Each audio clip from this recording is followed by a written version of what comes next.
Joel, Tess, dan Ellie terpaksa harus masuk ke dalam museum demi memintas untuk menuju anggota Fireflies yang telah menunggu Ellie untuk dibawa ke laboratorium milik organisasi tersebut.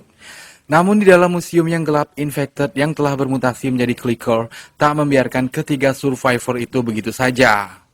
Apa itu clicker? Mengapa mereka tak bisa melihat? Apakah orang-orang yang terinfeksi ini bisa disebut zombie? Namun gerakan mereka begitu cepat dan gesit. Bahkan penyintas sehandal Joel dan Tess saja tak cukup menembak satu kali untuk membantai mereka. Sejauh ini The Last of Us Season 1 sudah berjalan sampai 3 episode. Anak nongkrong selain clicker, ada banyak hal yang sangat menarik untuk kita bahas di sini. Seperti asal mula wabah yang berasal dari Indonesia. Mengapa hanya dalam kurun waktu 2 hari saja wabah jamur cordyceps menyebar begitu cepat sampai ke US? Simak konten ini hingga tuntas untuk mendapatkan penjelasannya.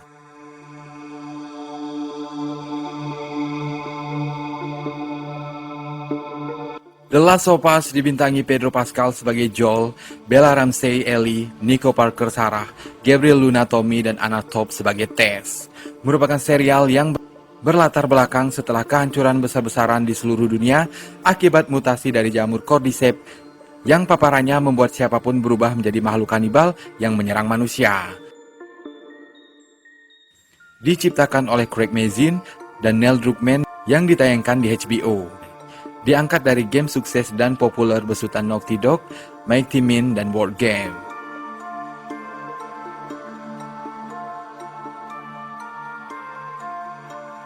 Musim pertama dari TLOU terdiri dari 9 episode dan ditulis oleh Druckmann yang juga menulis dan menyutradarai game aslinya bersama Mazin. Hal ini menjadi alasan mengapa antara series dan gamenya tak terlalu berbeda jauh. Formula ini pada akhirnya menghasilkan 4,7 juta penonton pada penayangan perdananya yang juga beriringan dengan pujian dari para kritikus untuk penampilan, penulisan, dan desain produksi. Beberapa bahkan menyebutkan jika TLOU merupakan adaptasi dari game terbaik, mendapatkan rating tinggi dari IMDb sebesar 9,3/10 per 98.333 vote.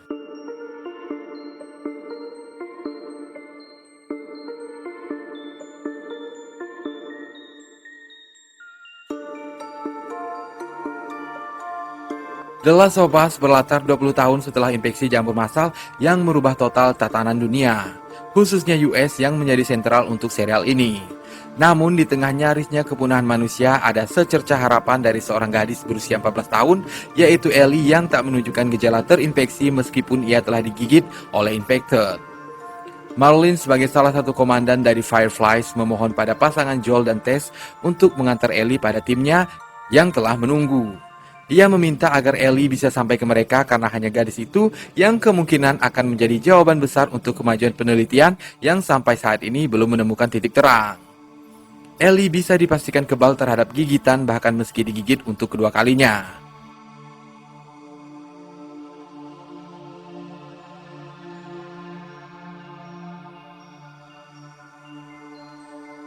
Namun perjalanan tak semudah yang mereka duga. Selain para infected, Fedra sebagai organisasi militer pemerintah adalah ancaman yang sama-sama tak bisa diremehkan. Keadaan semakin rumit ketika pada akhirnya tim Firefly yang telah menunggu malah habis karena serbuan infected. Tess tak lagi bisa bersama Joel dan Ellie untuk mengakhiri misi yang mereka mulai, karena wanita itu ternyata telah tergigit. Namun ia meminta Joel membawa Ellie pada Tommy yang mungkin bisa mengantarkan Ellie pada Fireflies karena adik Joel tersebut adalah mantan anggota Fireflies.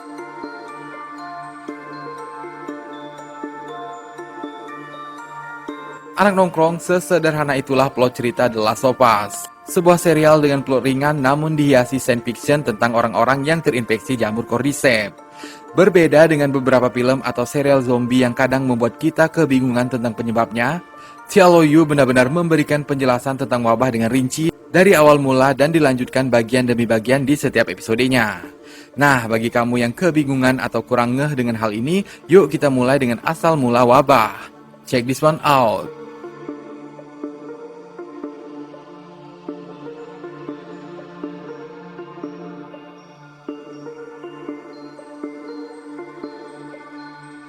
Penyebab mulai ditemukan pada 24 September 2003 di Jakarta, Indonesia.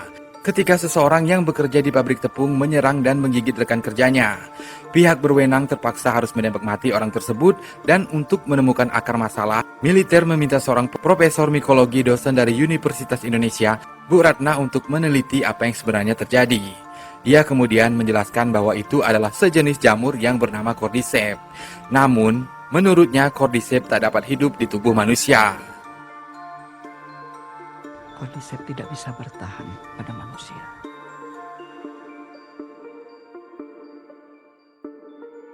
Hal inilah yang pada akhirnya mengkhawatirkan, karena setelah melanjutkan pengamatannya pada mayat seseorang yang tertembak, ia menemukan hal yang mengerikan. Mayat wanita itu mengeluarkan semacam serabut dari mulutnya. Setelah tanya jawab dengan pimpinan tentara, Bu Ratna menyimpulkan jika yang terinfeksi lainnya masih berada di luar sana. Ia mengatakan pada pimpinan jika tak ada obat, vaksin, atau pencegahan apapun yang bisa menghentikan infeksi ini. Yang harus mereka lakukan adalah mengebom seluruh kota dan orang di dalamnya. Bom. Mulailah pengoboman. Bom seluruh kota dan seluruh orang yang ada di dalamnya. Pada akhirnya apa yang dikhawatirkan Bu Ratna tak dapat dihindari. Wabah menyebar begitu cepat. Bahkan hanya dalam hitungan hari, wabah yang menyebabkan chaos mencapai US yang letaknya bermil-mil jauhnya. Bagaimana hal ini bisa terjadi? Selisih waktu berselang 2 hari saat kasus di Jakarta baru diketahui pada tanggal 24 September 2003. Sementara di Austin, Texas, kekacauan mulai terasa pada 26 September 2003. Melalui radio, Sarah, Tommy, dan Joel mendengar berita tentang kekacauan yang terjadi di Jakarta. Anak nongkrong, penyebaran wabah akibat jamur Cordyceps ini kemungkinan tidak hanya terjadi melalui gigitan atau penyebaran spora melalui udara, melainkan setiap negara termasuk US penduduknya terjangkit akibat terinfeksi melalui makanan yang sudah terkontaminasi jamur Cordyceps. Hal ini terjelaskan saat Joel berbincang dengan Ellie. Ia mengatakan jika perkiraan terbaik mengapa orang-orang bisa terinfeksi adalah akibat jamur Cordyceps yang telah bermutasi dan masuk ke dalam persediaan makanan bahan dasar seperti tepung atau gula. Di mana kepala militer mengatakan bahwa orang yang menyerang bekerja di pabrik tepung dan gabah, lahan yang sempurna untuk Cordyceps menurut Bu Ratna. Lahan yang sempurna untuk itu. Kontaminasi ini kemungkinan tak hanya terjadi di Indonesia, namun bisa jadi seluruh dunia yang memproduksi dan mengekspor bahan-bahan pokok seperti yang sudah disebutkan di atas. Orang-orang mengkonsumsi bahan-bahan tersebut dan jika memakannya dalam jumlah banyak, mereka akan terinfeksi.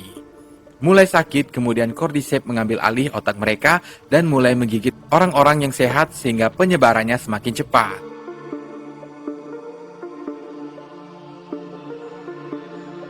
Di episode awal, Sarah sebenarnya ingin membuat pannekuchen. Namun mereka kehabisan adonan pannekuchen dan Joel mengatakan ia tak terlalu suka pannekuchen. Beruntung mereka tak membuatnya karena bisa jadi adonan pannekuchen yang mereka simpan mungkin telah terkontaminasi karena pannekuchen berbahan dasar terigu. Dan hal ini juga yang menjelaskan mengapa si nenek Connie tetangga Sarah terinfeksi. Ia diberikan biskuit dan kemungkinan setiap hari nenek itu memakannya. Ditambah usianya yang sudah uzur, bisa jadi Cordyceps dapat mengambil alih tubuhnya dengan cepat. The Last of Us mengambil masalah yang beda dan terbilang anti-mainstream dibanding film-film atau serial tentang wabah yang mengubah manusia dan diantaranya kebanyakan akibat virus. Tapi The Last of Us mengangkat tentang jamur. Tampak di opening episode 1. Dengan latar waktu 1968, Dr. Newman, seorang epidemiologi, menjelaskan jika ia khawatir dengan fungi dibanding virus. Virus dapat membuat manusia menjadi sakit, namun jamur mampu mengendalikan dan mengubah pikiran. Dr. Newman memberi contoh pada serangga yang terinfeksi. Jamur masuk dan berjalan melalui sistem peredaran darah semut, lalu memberinya halusinogen, sehingga mengubah pikiran semut. Jamur mulai mengendalikan perilaku semut sesuai keinginannya. Kemana harus pergi, apa yang harus ia lakukan, seperti dalang yang mengatur boneka. Jamur membutuhkan makanan. Ia mulai melahap hospes atau inangnya dari dalam, kemudian mengganti daging semut dengan dagingnya sendiri, menjaga agar inangnya tidak mati dengan mencegah pembusukan. Jamur memang tak bisa bertahan jika suhu internalnya lebih dari 34 derajat Celcius. Seperti yang juga dikatakan Bu Ratna, bahwa Cordyceps tak dapat hidup di tubuh manusia. Tapi menurut Dr. Newman, ada peluang bagi jamur untuk berevolusi jika dunia menjadi sedikit lebih hangat. Cordyceps dan beberapa jamur bisa masuk ke otak manusia dan mengendalikan miliaran manusia. Tidak ada pencegahan atau pengobatan untuk hal ini. Jika itu terjadi, maka manusia akan kalah. And taking control not of millions of us, but with poisoned minds permanently fixed on one unit. And there are no treatments for this, no preventatives. It's not even possible to make them. So if that happens, We lose. Anak nongkrong tak seperti beberapa film dan serial zombie yang hampir di tiap perjalanan di kota maupun hutan kita akan melihat para zombie berkeliaran dan menyerang para survivor. Sepanjang episode 1-3 ini, Joel, Tess, dan Ellie cukup aman dari gangguan infected ketika mereka berada di luar. Bahkan Ellie heran dengan hal ini. Ia mengira dunia luar seperti ini akan dipenuhi infected. Tess mengatakan bahwa orang-orang mengarang cerita atau hoax. Kota-kota tak selalu dipenuhi infected. Namun meskipun begitu bukan berarti berkeliaran di luar tak berbahaya. Karena menurut Tess, infected saling terhubung dan bisa berkomunikasi dengan cara mereka. Ketika mereka di gedung lantai atas, Tess dan Joel memilih jalan pintas melalui museum karena jalanan terhalang infected yang begitu banyak.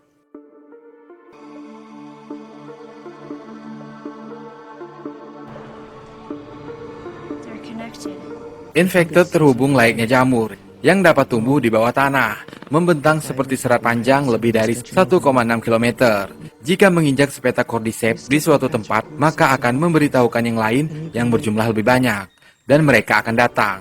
Layaknya yang terjadi pada Tess ketika ia mengorbankan dirinya di titik temu dengan tim Firefly dan memaksa Joel serta Ellie untuk lari.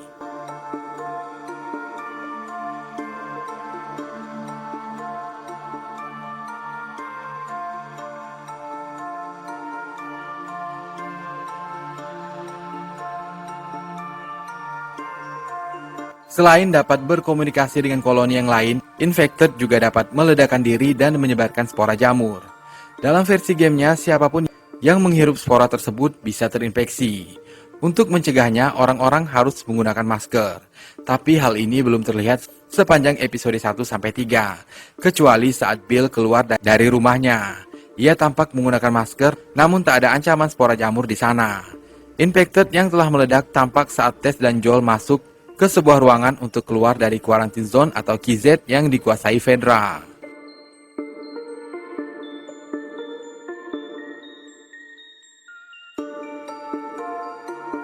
Joel menjelaskan pada Ellie bahwa infected dapat bertahan 1-2 bulan. Namun ada juga yang sudah berkeliaran sekitar 20 tahun lamanya. Stake atau jenis-jenis infected ini memiliki bentuk yang berbeda sesuai lamanya inang atau manusia terinfeksi. Berikut jenis-jenis atau stake infected.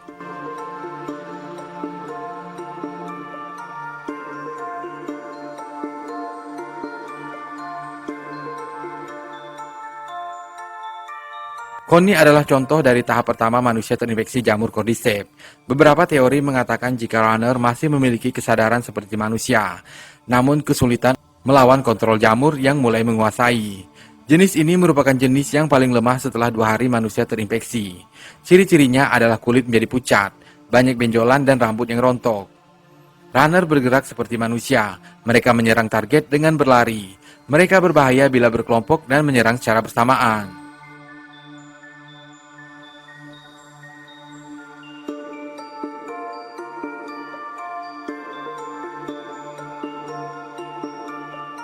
Setelah terjangkit Cordyceps selama 2 minggu sampai 1 tahun, jenis infected ini dinamakan stalker, dengan ciri mencolok jamur yang mulai tumbuh di kepala bahkan sampai menutupi sebagian wajah makhluk ini.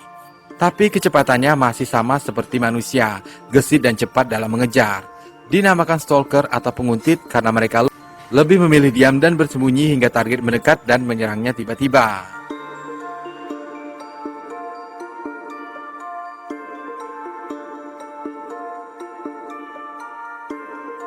Clicker adalah tahap infected yang muncul di dalam museum ketika Joel, Tess, dan Ellie mencoba melewati jalan pintas. Sedikit beruntung bagi mereka karena jenis ini tak dapat melihat dan hanya mengandalkan indera pendengarannya. Clicker merupakan sebutan bagi manusia yang telah terinfeksi sekitar 1 tahun pertumbuhan jamur yang begitu cepat di kepala, menutupi seluruh wajah dan matanya yang tak dapat melihat lagi, dan cuma menyisakan mulut dan telinga saja.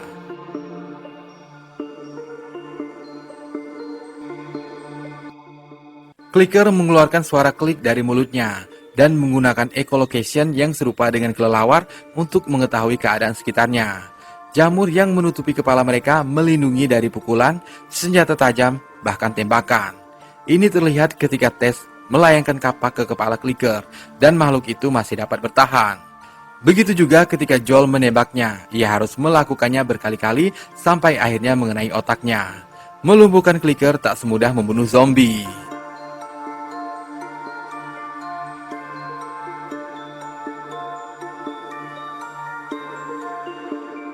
Ketika infected mampu bertahan dengan hitungan tahun, maka mereka akan berubah ke stage keempat, yaitu Bloater. Jamur Cordyceps memenuhi seluruh tubuh inangnya. Kulitnya menjadi tebal, layaknya armor yang membuat Bloater kebal terhadap senjata. Satu-satunya cara yang mudah untuk membunuh Bloater adalah api, karena tubuh besar Bloater memiliki kekuatan yang luar biasa. Tapi karena hal itu, pergerakannya menjadi lamban, dan kemampuan echolocation-nya pun telah memudar, dan Bloater lebih mengandalkan serangan brutal.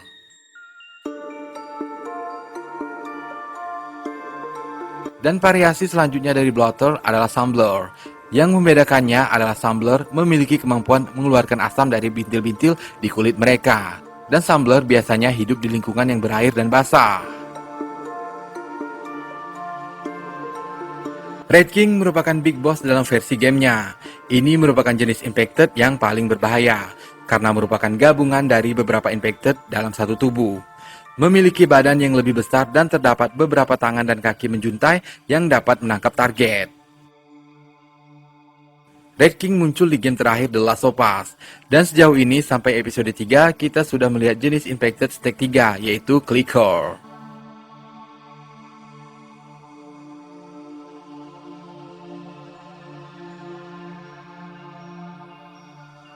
Anak nongkrong dalam episode 1-2 kita diperkenalkan dengan sebuah organisasi bernama Fireflies. Salah satu pemimpinnya yang meminta Tess dan Joel membawa Ellie adalah Marlene. Ia melakukan itu karena Fedra yang merupakan organisasi pemerintah memborbardir timnya. Marlene dan temannya terluka parah, sementara yang lainnya tewas, termasuk Robert yang saat itu sedang melakukan transaksi dengan Marlene dan mencoba menjual Aki yang sebenarnya milik Tess. Graffiti yang ada di KZ tampak logo Fireflies dengan slogan "When you're lost in the darkness, look for the light", yang artinya dulu KZ yang berada di Boston sebenarnya adalah milik Fireflies, dan pemberontak tampak meneriakan kebebasan Boston saat menembak tentara Fedra.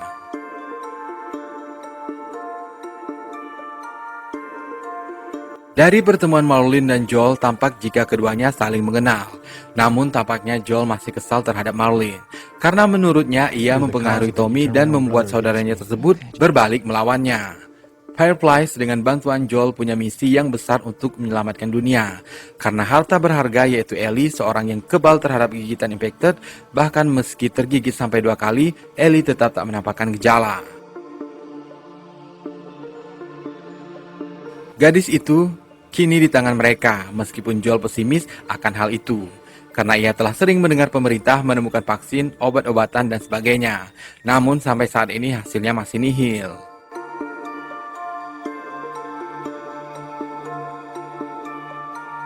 Anak nongkrong sebagai perbandingan antara Fireflies dan Fedra yang dimiliki pemerintah. Satu hal yang ditunjukkan di episode 3, betapa kejinya pemerintah membantai orang-orang. Tak peduli mereka terinfeksi atau tidak, mereka harus tetap dibunuh. Bahkan bayi pun tak luput dari pembantaian ini. Layaknya Joel yang harus kehilangan Sarah 20 tahun lalu ketika seorang tentara menembak mereka. Dari sini kita juga mengetahui melalui ucapan Joel bahwa jamur Cordyceps tidak dapat menginfeksi orang yang sudah mati. Dead people can't be infected. Anak nongkrong, karakter Ellie baik di series maupun gamenya tak jauh berbeda. Ellie adalah anak yang aktif, banyak bicara dan banyak bertanya. Ini merupakan ciri orang yang cerdas. Ya, anak nongkrong terbukti ketika ia mampu memecahkan kode dari Joel yang berkomunikasi melalui lagu yang diputar melalui radio dengan Frank dan Bill. Hanya dalam sekali melihat. Lagu 60-an berarti tak ada barang baru, lagu 70-an untuk barang baru, dan 80-an berarti ada masalah. Selama ini ia berada dalam ruang lingkup Pedra dan bersekolah di sekolah militer. Merlin sengaja menempatkan Ellie di Pedra karena ia lebih aman di sana. Joel adalah survivor yang akhirnya mampu bertahan setelah wabah Cordyceps melanda dunia sampai 20 tahun lamanya. Usia Joel di tahun 2023, settingan tahun ketika ia berada di KZ, di mana wabah Cordyceps mulai merebak di wilayahnya Austin, Texas pada 26 September 2003. Tepat di hari ulang tahunnya yang ke-36 tahun. Garis kesedihan di wajah Joel seakan tak memudar, meski telah 20 tahun ia harus kehilangan Sarah anaknya. Dan hal inilah yang sepertinya mendasari Joel ketika ia memukul tentara Pedra. Ia seakan tak ingin kehilangan seorang gadis lagi untuk kedua kalinya, yaitu Ellie.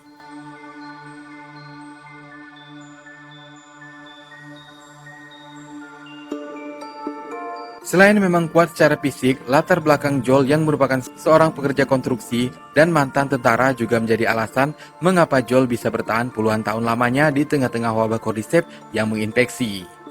Joel adalah seorang veteran. Ini terlihat dari stiker yang ada di mobilnya.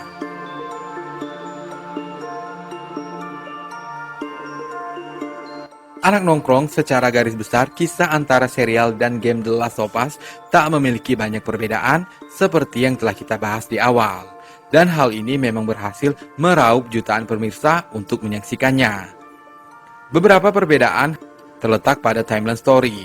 Di series, latar waktu kisah dimulai adalah tahun 2003 dan melompat ke tahun 2023 pasca wabah.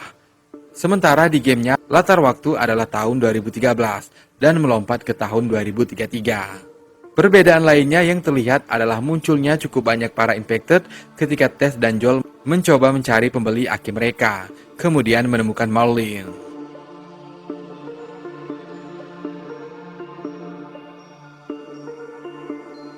Perbedaan yang mencolok ada di episode 3, ketika Ellie dan Joel menuju rumah Bill dan Frank. Untuk versi gamenya, Ellie dan Joel harus melewati perangkap Bill yang bertebaran sepanjang jalan.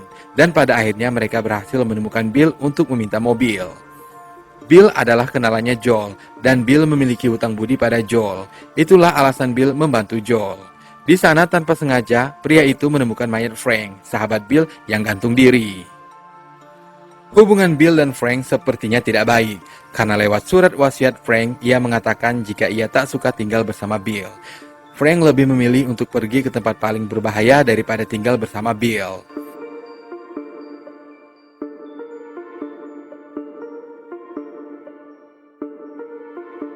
Hal ini berbanding terbalik dengan cerita di seriesnya, di mana antara Frank dan Bill memiliki hubungan yang kuat, sampai akhirnya Bill memilih untuk mengakhiri hidupnya karena Frank sakit dan meninggal.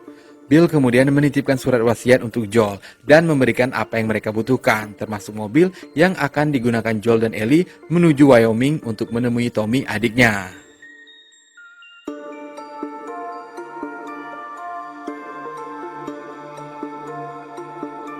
Beberapa detail dalam series The Last of Us menampilkan sinisme terhadap negara-negara Timur Tengah, khususnya Irak, di mana di tahun 2003 adalah tahun kekuasaan George Walker Bush.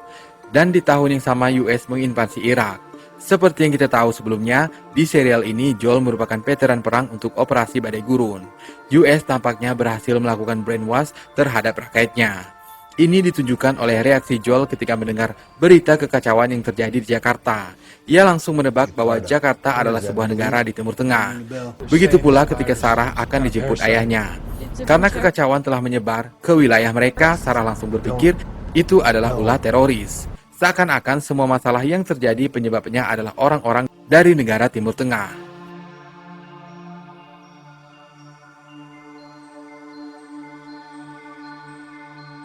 Ketika Sarah memperbaiki jam tangannya, pemilik servis jam tangan tersebut sepertinya orang Arab atau setidaknya orang yang berasal dari Timur Tengah. Terdengar ketika istrinya datang dan memintanya untuk tutup. Mereka kemudian berbincang dengan bahasa asing.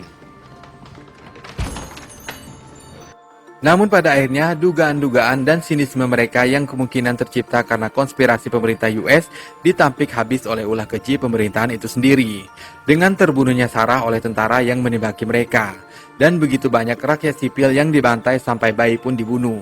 Tak peduli terinfeksi atau tidak, itulah mengapa organisasi yang melawan kediktatoran pemerintah muncul untuk melawan balik, yaitu Fireflies.